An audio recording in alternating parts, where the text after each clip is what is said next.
Hi ಸ್ನೇಹಿತರೆ, ಎಲ್ಲರಿಗೂ ನಮಸ್ಕಾರ. ನೋಡಿ, ಸರ್ಕಾರದಿಂದ ಗೃಹಲಕ್ಷ್ಮಿ ಯೋಜನೆಯ ಪ್ರತಿಯೊಂದು ಫಲಾನುಭವಿಗಳಿಗೆ ಕೊನೆಗೂ 6,000 ಹಣನ ಸರ್ಕಾರ ಜಮಾ ಮಾಡ್ತಾ ಇದೆ. ನಾಳೆ ಸೋಮವಾರ ಜೂನ್ 16ರಂದು ಕರ್ನಾಟಕದ 25 ಜಿಲ್ಲೆಗಳ ಪ್ರತಿಯೊಂದು ಫಲಾನುಭವಿಗಳಿಗೆ ಈ 6,000 ಹಣನ ಸರ್ಕಾರ ಬಿಡುಗಡೆ ಮಾಡ್ತಾ ಇದೆ.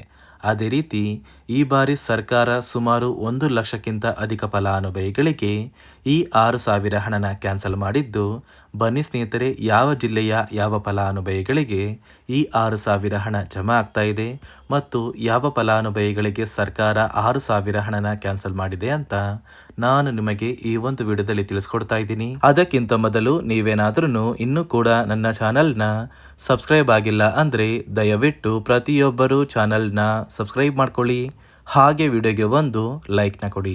ಹೌದು ವೀಕ್ಷಕರೇ, ಗೃಹಲಕ್ಷ್ಮಿ ಯೋಜನೆಯ ಪ್ರತಿಯೊಂದು ಫಲಾನುಭವಿಗಳಿಗೆ ಕೊನೆಗೂ 6,000 ಹಣನ ಸರ್ಕಾರ ಜಮಾ ಮಾಡ್ತಾ ಇದ್ದು, ಈಗಾಗಲೇ ಸಾಕಷ್ಟು ಫಲಾನುಭವಿಗಳು 19ನೇ ಕಂತಿನ ಹಣ ಮತ್ತು 20ನೇ ಕಂತಿನ ಹಣ, ಈ 2 ತಿಂಗಳ 4,000 ಹಣ ಸುಮಾರು ಕರ್ನಾಟಕದ 25 ಲಕ್ಷಕ್ಕಿಂತ ಹೆಚ್ಚು ಫಲಾನುಭವಿಗಳಿಗೆ ಜಮಾ ಆಗಿದೆ. 21ನೇ ಕಂತಿನ ಹಣನ ಕೂಡ ಫಲಾನುಭವಿಗಳ ಬ್ಯಾಂಕ್ ಖಾತೆಗೆ ಸರ್ಕಾರ ಜಮಾ ಮಾಡ್ತಾ ಇದೆ. ಯಾರೆಲ್ಲ ಇನ್ನ ಕೂಡ 19, 20 ಮತ್ತು 21ನೇ ಕಂತಿನ ಹಣನ ಪಡ್ಕೊಂಡಿಲ್ಲ, ನಿಮ್ಮ ಬ್ಯಾಂಕ್ ಖಾತೆಗೆ ಒಟ್ಟಿಗೆ ಸರ್ಕಾರ 3 ತಿಂಗಳ 6,000 ಹಣನ ಜಮಾ ಮಾಡ್ತಾ ಇದೆ. ಜೂನ್ 16 ಸೋಮವಾರದಿಂದ ಕರ್ನಾಟಕದ 25 ಜಿಲ್ಲೆಗಳ ಪ್ರತಿಯೊಂದು ಫಲಾನುಭವಿಗಳಿಗೆ ಸರ್ಕಾರ ಈ 3 ತಿಂಗಳ 6,000 ಹಣ ಅಂದರೆ ಮಾರ್ಚ್, ಏಪ್ರಿಲ್ ಮತ್ತು ಮೇ ತಿಂಗಳ 6,000 ಹಣನ ಜಮಾ ಮಾಡ್ತಾ ಇದೆ. ಅದೇ ರೀತಿ ಈ ಗೃಹಲಕ್ಷ್ಮಿ ಯೋಜನೆಯ ಹಣದ ಜೊತೆಗೆ ಅನ್ನಭಾಗ್ಯ ಯೋಜನೆಯ ಪ್ರತಿಯೊಂದು ಫಲಾನುಭವಿಗಳಿಗೆ ಕೂಡ ಸರ್ಕಾರ ಭರ್ಜರಿ ಗುಡ್ಡಿಸ್ನ ಕೊಟ್ಟಿದ್ದು, ನಿಮ್ಮ ಬ್ಯಾಂಕ್ ಖಾತೆಗೆ ಕಳೆದ 5 ತಿಂಗಳ ಪೆಂಡಿಂಗ್ ಇರುವ ಅಕ್ಕಿ ಬದಲು ಹಣನ ಕೂಡ ಸರ್ಕಾರ ಜಮಾ ಮಾಡ್ತಾ ಇದ್ದು, ಒಟ್ಟು 2,000 ಹಣ ಜಮಾ ಆಗಲಿದೆ. ಗೃಹಲಕ್ಷ್ಮಿ ಯೋಜನೆಯ 6,000 ಹಣದ ಜೊತೆಗೆ ಈ 2,000 ಹಣ ಕೂಡ ಜಮಾ ಆಗ್ತಾ ಇದೆ. ಅದೇ ರೀತಿ ಈ ಬಾರಿ ಸರ್ಕಾರ 1,00,000ಕ್ಕಿಂತ ಅಧಿಕ ಫಲಾನುಭವಿಗಳಿಗೆ ಗೃಹಲಕ್ಷ್ಮಿ ಯೋಜನೆಯ ಈ 6,000 ಹಣನ ಕ್ಯಾನ್ಸಲ್ ಮಾಡಿದೆ.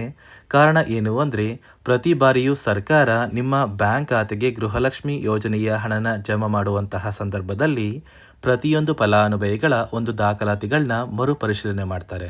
ಅಂದರೆ ನೀವು ಗೃಹಲಕ್ಷ್ಮಿ ಯೋಜನೆಗೆ ಅರ್ಜಿ ಹಾಕುವಂತಹ ಸಂದರ್ಭದಲ್ಲಿ ಏನೆಲ್ಲ ದಾಖಲಾತಿಗಳನ್ನ ಕೊಟ್ಟಿರ್ತೀರಾ, ಆ ಒಂದು ದಾಖಲಾತಿಗಳನ್ನ ಸರ್ಕಾರದಿಂದ ಮರುಪರಿಶೀಲನೆ ಮಾಡಿ, ಒಂದು ವೇಳೆ ನೀವು ಸರ್ಕಾರ ಜಾರಿಗೆ ತಂದಿರುವ 5 ಹೊಸ ನಿಯಮಗಳನ್ನ ಪಾಲಿಸಿಲ್ಲ ಅಂದರೆ ನಿಮ್ಮ ಬ್ಯಾಂಕ್ ಖಾತೆಗೆ ಗೃಹಲಕ್ಷ್ಮಿ ಯೋಜನೆಯ ಹಣ ಕ್ಯಾನ್ಸಲ್ ಆಗುವಂತಹ ಸಾಧ್ಯತೆ ತುಂಬಾನೇ ಇರುತ್ತೆ. ಅದೇ ಒಂದು ಕಾರಣಕ್ಕೆ ಈ ಬಾರಿ ಗೃಹಲಕ್ಷ್ಮಿ ಯೋಜನೆಯ 3 ತಿಂಗಳ 6,000 ಹಣನ ಸುಮಾರು 1,00,000ಕ್ಕಿಂತ ಅಧಿಕ ಫಲಾನುಭವಿಗಳಿಗೆ ಸರ್ಕಾರ ಕ್ಯಾನ್ಸಲ್ ಮಾಡಿದೆ.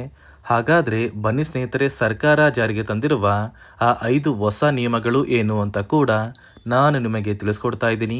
ಅದಕ್ಕಿಂತ ಮೊದಲು ನಾಳೆ ಸೋಮವಾರ ಜೂನ್ 16ರಂದು ಕರ್ನಾಟಕದ ಯಾವ 25 ಜಿಲ್ಲೆಗಳಿಗೆ ಸರ್ಕಾರ ಗೃಹಲಕ್ಷ್ಮಿ ಯೋಜನೆಯ 3 ತಿಂಗಳ 6,000 ಹಣನ ಜಮಾ ಮಾಡ್ತಾ ಇದೆ ಅಂದರೆ, ಮೊದಲಿಗೆ ಬೆಂಗಳೂರು ನಗರ, ಬೆಂಗಳೂರು ಗ್ರಾಮಾಂತರ, ರಾಮನಗರ, ಚಿಕ್ಕಬಳ್ಳಾಪುರ, ಚಿತ್ರದುರ್ಗ, ದಾವಣಗೆರೆ, ಕೋಲಾರ, ಶಿವಮೊಗ್ಗ, ತುಮಕೂರು, ಬಾಗಲಕೋಟೆ, ಬೆಳಗಾವಿ, ವಿಜಯಪುರ, ಧಾರವಾಡ, ಗದಗ, ಹಾವೇರಿ, ಉತ್ತರ ಕನ್ನಡ, ಬಳ್ಳಾರಿ, ಬೀದರ್, ಕಲಬುರಗಿ, ಕೊಪ್ಪಳ, ರಾಯಚೂರು, ಯಾದಗಿರಿ, ವಿಜಯನಗರ, ಚಾಮರಾಜನಗರ, ಚಿಕ್ಕಮಗಳೂರು, ದಕ್ಷಿಣ ಕನ್ನಡ, ಹಾಸನ, ಕೊಡಗು, ಮಂಡ್ಯ, ಮೈಸೂರು ಮತ್ತು ಉಡುಪಿ, ಈ 25 ಜಿಲ್ಲೆಗಳ ಪ್ರತಿಯೊಂದು ಫಲಾನುಭವಿಗಳಿಗೆ ಸರ್ಕಾರ ಗೃಹಲಕ್ಷ್ಮಿ ಯೋಜನೆಯ 3 ತಿಂಗಳ 6,000 ಹಣನ ಜಮಾ ಮಾಡ್ತಾ ಇದ್ದು, ಪ್ರತಿಯೊಂದು ಫಲಾನುಭವಿಗಳು ಜೂನ್ 20ರಷ್ಟರಲ್ಲಿ ನಿಮ್ಮ ಬ್ಯಾಂಕ್ ಖಾತೆಗೆ ಈ 6,000 ಹಣನ ಪಡ್ಕೋತೀರಾ. ನೋಡಿ ಸ್ನೇಹಿತರೆ, ಈ ಬಾರಿ ಸುಮಾರು 1,00,000ಕ್ಕಿಂತ ಅಧಿಕ ಫಲಾನುಭವಿಗಳ ಬ್ಯಾಂಕ್ ಖಾತೆಗೆ ಸರ್ಕಾರ ಗೃಹಲಕ್ಷ್ಮಿ ಯೋಜನೆಯ ಹಣನ ಜಮಾ ಮಾಡ್ತಾ ಇಲ್ಲ. ಕಾರಣ ಏನು ಅಂದರೆ, ನಿಮ್ಮ ಬ್ಯಾಂಕ್ ಖಾತೆಗೆ ಡೆಬಿಟ್ ಮೂಲಕ ಹಣ ಜಮಾ ಮಾಡುವಂತಹ ಸಂದರ್ಭದಲ್ಲಿ ಸರ್ಕಾರ ಸಾಕಷ್ಟು ಫಲಾನುಭವಿಗಳ ಒಂದು ಬ್ಯಾಂಕ್ ಖಾತೆಗೆ ಹಣ ಜಮಾ ಮಾಡೋದನ್ನು ಕ್ಯಾನ್ಸಲ್ ಮಾಡಿದೆ. ಯಾಕಂದರೆ ಇತ್ತೀಚೆಗೆ ಹಣಕಾಸು ಇಲಾಖೆ ಜಾರಿಗೆ ತಂದಿರುವ 5 ನಿಯಮಗಳ ಆಧಾರದ ಮೇಲೆ ಪ್ರತಿಯೊಂದು ಫಲಾನುಭವಿಗಳಿಗೆ ಸರ್ಕಾರ ಈ ಒಂದು ಹಣನ ಜಮಾ ಮಾಡ್ತಾ ಇದ್ದು, ಯಾರೆಲ್ಲ ಫಲಾನುಭವಿಗಳು ಈ ನಿಯಮಗಳನ್ನ ಪಾಲಿಸಿಲ್ಲ, ನಿಮ್ಮ ಬ್ಯಾಂಕ್ ಖಾತೆಗೂ ಕೂಡ ಹಣ ಜಮಾ ಆಗೋದಿಲ್ಲ. ಹಾಗಾದರೆ ಬನ್ನಿ ಸ್ನೇಹಿತರೆ, ಸರ್ಕಾರ ಜಾರಿಗೆ ತಂದಿರುವ ಆ 5 ಹೊಸ ನಿಯಮಗಳು ಏನು ಅಂತ ನಾನು ನಿಮಗೆ ತಿಳಿಸ್ಕೊಡ್ತಾ ಇದ್ದೀನಿ. ನೋಡಿ ಸ್ನೇಹಿತರೆ, ಮೊದಲನೆಯ ಒಂದು ನಿಯಮ ಬಂದು ಸಾಕಷ್ಟು ಫಲಾನುಭವಿಗಳು ಹೊಂದಿರುವಂತಹ ಒಂದು ರೇಷನ್ ಕಾರ್ಡ್ ಏನಿದೆ, ಆ ಒಂದು ರೇಷನ್ ಕಾರ್ಡ್ನ ಮನೆಯ ಸದಸ್ಯರ ಪ್ರತಿಯೊಬ್ಬರ ಒಂದು ಆಧಾರ್ ಕಾರ್ಡ್ನ ನಿಮ್ಮ ರೇಷನ್ ಕಾರ್ಡ್ಗೆ ಕಡ್ಡಾಯವಾಗಿ ಲಿಂಕ್ ಮಾಡಿಸ್ಬೇಕು. ಅಂದರೆ ಈ ಒಂದು ಲಿಂಕ್ ಮಾಡಿಸುವಂತಹ ಒಂದು ಪ್ರೊಸೀಜರ್ಗೆ ಸರ್ಕಾರ KYC ಅಂತ ಕರೀತಾರೆ. ನಿಮ್ಮ ರೇಷನ್ ಕಾರ್ಡ್ಗೆ ಇನ್ನೂ ಸಹ KYC ಆಗಿಲ್ಲ ಅಂದರೆ ನಿಮ್ಮ ಬ್ಯಾಂಕ್ ಖಾತೆಗೆ ಸರ್ಕಾರ ಮುಂದಿನ ದಿನಗಳಲ್ಲಿ ಗೃಹಲಕ್ಷ್ಮಿ ಯೋಜನೆಯ ಹಣನ ಕ್ಯಾನ್ಸಲ್ ಮಾಡುತ್ತೆ. ಅದೇ ರೀತಿ ಎರಡನೆಯ ಒಂದು ನಿಯಮ ಬಂದು ಸಾಕಷ್ಟು ಫಲಾನುಭವಿಗಳು ಕಳೆದ 3 ತಿಂಗಳಿಂದ ಸರ್ಕಾರದಿಂದ ಬರ್ತಾ ಇರುವಂತಹ ಒಂದು ರೇಷನ್ ಏನಿದೆ, ಅಂದರೆ ಉಚಿತ ಅಕ್ಕಿ ಏನಿದೆ, ಈ ಒಂದು ರೇಷನ್ನ ಪಡ್ಕೋತಾ ಇಲ್ಲ.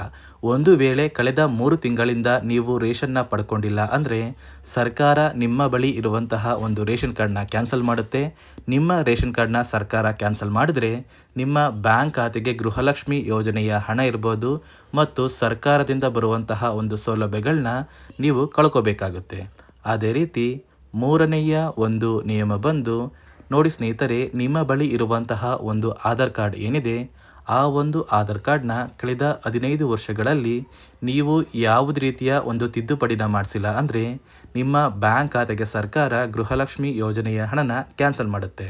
ಯಾಕಂದರೆ ಸರ್ಕಾರದಿಂದ ಬಂದಿರುವಂತಹ ಒಂದು ಆದೇಶದ ಪ್ರಕಾರ ಪ್ರತಿಯೊಂದು ಫಲಾನುಭವಿಗಳು ಕಳೆದ 15 ವರ್ಷಗಳಲ್ಲಿ ಯಾವುದೇ ರೀತಿಯ ಒಂದು ತಿದ್ದುಪಡಿನ ನಿಮ್ಮ ಆಧಾರ್ ಕಾರ್ಡ್ಗೆ ನೀವು ಮಾಡಿಸಿಲ್ಲ ಅಂದರೆ ಕಡ್ಡಾಯವಾಗಿ ಆದಷ್ಟು ಬೇಗ ನಿಮ್ಮ ಆಧಾರ್ ಕಾರ್ಡ್ಗೆ ತಿದ್ದುಪಡಿನ ಮಾಡಿಸಿ. ಅದೇ ರೀತಿ ನಾಲ್ಕನೆಯ ಒಂದು ನಿಯಮ ಬಂದು ನಿಮ್ಮ ಕುಟುಂಬದ ಒಂದು ವಾರ್ಷಿಕ ಆದಾಯ 7 ಲಕ್ಷಕ್ಕಿಂತ ಕಡಿಮೆ ಇರಬೇಕು. ಒಂದು ವೇಳೆ ನಿಮ್ಮ ಕುಟುಂಬದ ವಾರ್ಷಿಕ ಆದಾಯ 7 ಲಕ್ಷಕ್ಕಿಂತ ಜಾಸ್ತಿ ಇದ್ದರೆ ನಿಮ್ಮ ಬ್ಯಾಂಕ್ ಖಾತೆಗೆ ಸರ್ಕಾರ ಗೃಹಲಕ್ಷ್ಮಿ ಯೋಜನೆಯ ಹಣನ ಕ್ಯಾನ್ಸಲ್ ಮಾಡುತ್ತೆ. ಅದೇ ರೀತಿ ಐದನೆಯ ಒಂದು ನಿಯಮ ಬಂದು ನಿಮ್ಮ ಕುಟುಂಬದ ಸದಸ್ಯರು ಅಥವಾ ಗೃಹಲಕ್ಷ್ಮಿ ಯೋಜನೆಯ ಫಲಾನುಭವಿಗಳು ಯಾರು ಕೂಡ ಸರ್ಕಾರಿ ನೌಕರರಾಗಿ ಕಾರ್ಯನಿರ್ವಹಿಸ್ತಾ ಇರಬಾರ್ದು. ಒಂದು ವೇಳೆ ನಿಮ್ಮ ಕುಟುಂಬದಲ್ಲಿ ಯಾರೇ ಆಗಿದ್ರೂ ಸರ್ಕಾರಿ ನೌಕರರಾಗಿ ಕಾರ್ಯನಿರ್ವಹಿಸ್ತಾ ಇದ್ದರೆ ನಿಮ್ಮ ಬ್ಯಾಂಕ್ ಖಾತೆಗೆ ಗೃಹಲಕ್ಷ್ಮಿ ಯೋಜನೆಯ ಹಣ ಕ್ಯಾನ್ಸಲ್ ಆಗುತ್ತೆ. ಈ 5 ನಿಯಮಗಳ ಆಧಾರದ ಮೇಲೆ ಪ್ರತಿಯೊಂದು ಫಲಾನುಭವಿಗಳಿಗೆ ಸರ್ಕಾರ ಹಣ ಜಮಾ ಮಾಡ್ತಾ ಇದೆ. ಒಂದು ವೇಳೆ ನೀವು ಈ 5 ನಿಯಮಗಳನ್ನ ಪಾಲಿಸಿಲ್ಲ ಅಂದರೆ ನೀವು ಕೂಡ ಗೃಹಲಕ್ಷ್ಮಿ ಯೋಜನೆಯ ಹಣದಿಂದ ವಂಚಿತರಾಗಬೇಕಾಗುತ್ತೆ. ನೋಡಿ ಸ್ನೇಹಿತರೆ, ನಾಳೆ ಸೋಮವಾರ ಜೂನ್ 16ರಂದು ಕರ್ನಾಟಕದ 25 ಜಿಲ್ಲೆಗಳ ಪ್ರತಿಯೊಂದು ಫಲಾನುಭವಿಗಳಿಗೆ 19, 20 ಮತ್ತು 21ನೇ ಕಂತಿನ ಹಣ, ಒಟ್ಟು 3 ತಿಂಗಳ 6,000 ಹಣನ ಸರ್ಕಾರ ಜಮಾ ಮಾಡ್ತಾ ಇದೆ. ಆದಷ್ಟು ಬೇಗ ಈ 6,000 ಹಣ ಪ್ರತಿಯೊಬ್ಬರೂ ಪಡ್ಕೋತೀರಾ ಅಂತ ಹೇಳ್ತಾ ಇದಿಷ್ಟು ಸರ್ಕಾರದಿಂದ ಬಂದಿರುವಂತಹ ಒಂದು ಹೊಸ ಮಾಹಿತಿಯಾಗಿದೆ. ನಾನು ಕೊಟ್ಟಿರುವಂತಹ ಮಾಹಿತಿ ನಿಮಗೆ ಇಷ್ಟ ಆಗಿದ್ದಲ್ಲಿ ದಯವಿಟ್ಟು ಪ್ರತಿಯೊಬ್ಬರೂ ನನ್ನ ಚಾನಲ್ನ ಸಬ್ಸ್ಕ್ರೈಬ್ ಮಾಡ್ಕೊಳ್ಳಿ, ಹಾಗೆ ವಿಡಿಯೋಗೆ ಒಂದು ಲೈಕ್ನ ಕೊಡಿ.